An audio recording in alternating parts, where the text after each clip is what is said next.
Hello and welcome to a new video from Digidesignresort. My name is Monia, and in this video I want to show you how to draw this spooky monthly overview for your bullet journal. And for that you need, first of all, of course, your bullet journal. I use a Scribbles that matter, whatever you use is fine. Then the mixed calendar stamp set, a zebra mild liner, a Stabilo pen, just because it's a little bit thicker, a rubber, the micron fine liner, a set square, then a stamp pad, pencil set, and that's it. That's all you need. So let's get started.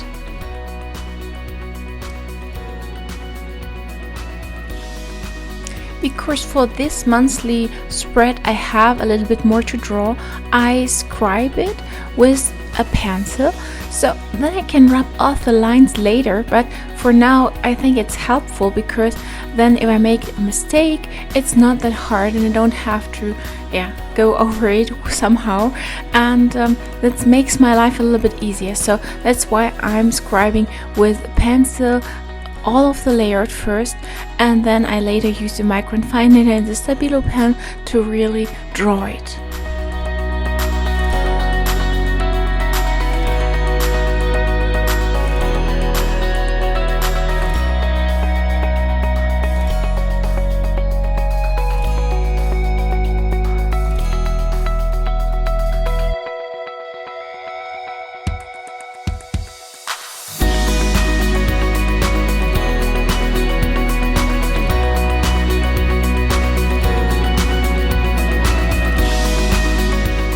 I made sure that I had 15 centimeters vertically, so I have one square for each day of the month. And that is done, I start drawing the heading, and I don't have to do it very straight, because after all it's a little bit spooky. I want it to not look equal, and I want to draw some drops on the font, and maybe blood drops, something like that. So, and now I'm drawing a spider net and a little spider here just right in the corner, and you see how easy it is to doodle those.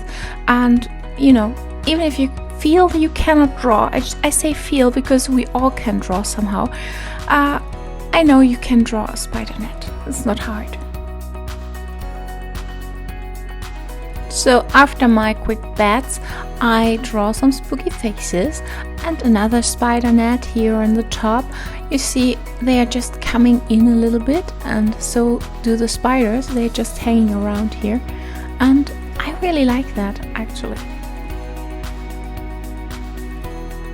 And of course don't miss out on pumpkins, because they just belong to October, and of course somehow also to Halloween. So I'm drawing some of these cute pumpkins here, and I'm drawing them over each other to give it a little bit more dimension, and I later get rid of the additional lines.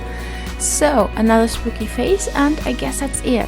So now we start drawing the gulls on the right side and a little cat on the bottom, and then of course November, so to have an overview of the months.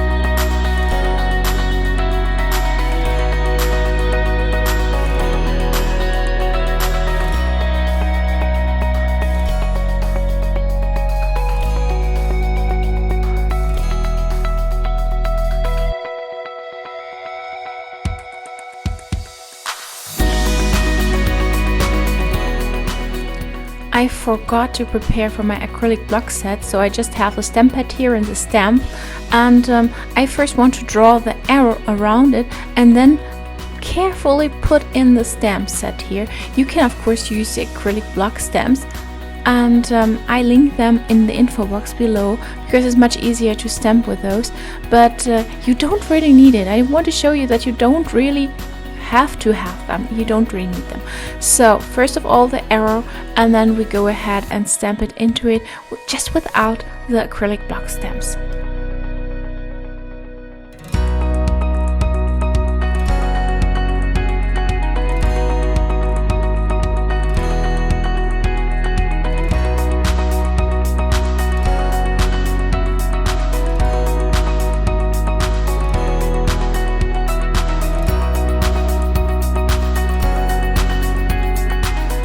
You need to be really careful if you use those without these acrylic block stamps, because you are easily smudging here around, and well, that doesn't look good anymore then. So be really careful, or just use the acrylic block stamp set. I put November over the whole thing, so I know this is for November, and then I make the boxes here, the notes. I need notes for everything, so I also need them for an upcoming month, so I can just add a little note here or there when I need to do that in November. Actually, that doesn't happen a lot, but you know, it's always good to have some space here.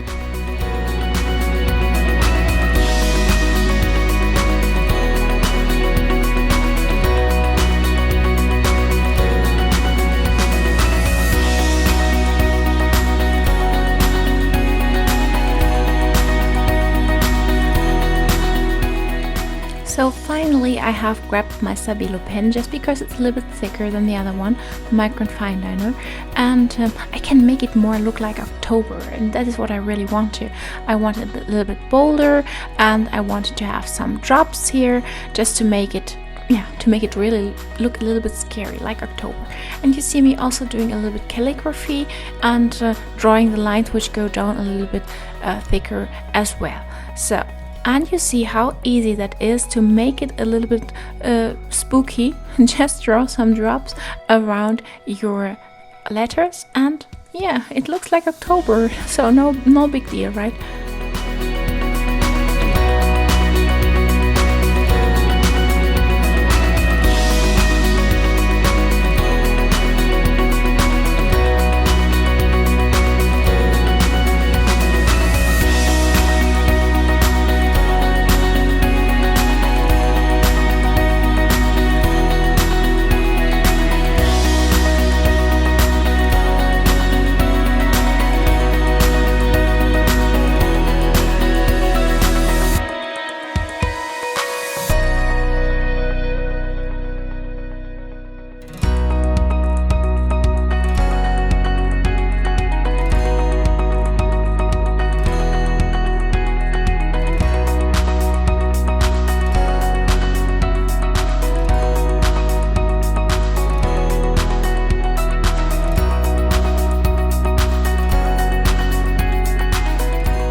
So once I'm done with the header, I grab the Micron Fine Liner, because for everything else I believe this one is much better to have some smaller lines here, and also for these cute doodles here, it's easier to have these little ones created with a Micron Fine Liner. So, and it also gives the letters a totally different look, although it's basically the same, but it looks completely different. And the same for the cat on the bottom. Can you imagine it would be used with a Stabilo pen? I don't think it would look good. So it's better to draw a little bit with that Micron Fine Liner and fill the things which needs to be filled than using the Stabilo pen at this point.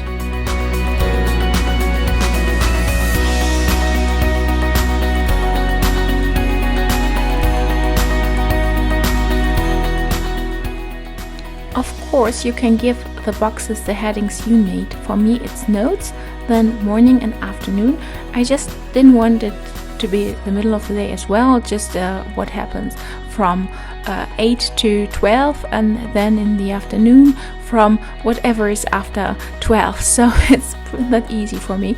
And then I draw the lines, and I also draw some for the weekend, so I have an overview when the weekend comes up and when actually it's not, and when, you know, I just need to work over the week. So be careful when you use the set square, because you can easily smudge here with the fine liner, even with a fine liner. So make sure you always clean it a little bit, have a tissue next to you, and just clean the set square from time to time, better just after each line, so you don't need to worry about smudging here and have it look really nice.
You see, I'm speaking from experience when I'm speaking of smudging. You will see on the left of my layout, you will see that I have smudged a little bit. So I have to do something with these ugly pieces on my spread, and I'm going to make bats from them so it doesn't look so strange anymore. But you don't have to go through that.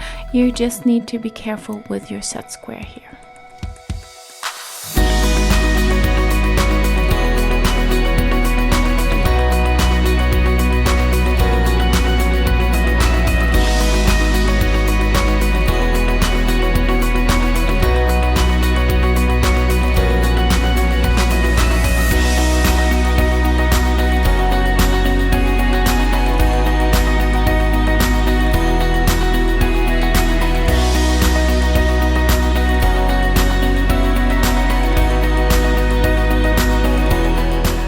And then I decided I want to give the whole thing a little bit of color, at least a little bit. So I'm coloring the weekends with an orange, because I believe for October it just has to be orange. So I'm coloring these weekends, and then it's even better for me, because then I can jump from week to week much easier.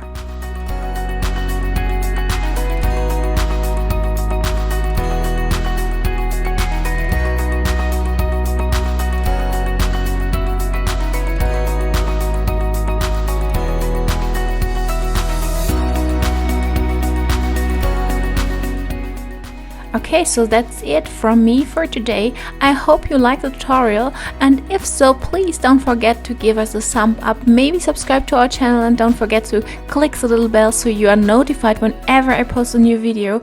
And then I hope to see you in the next one. Until then, bye!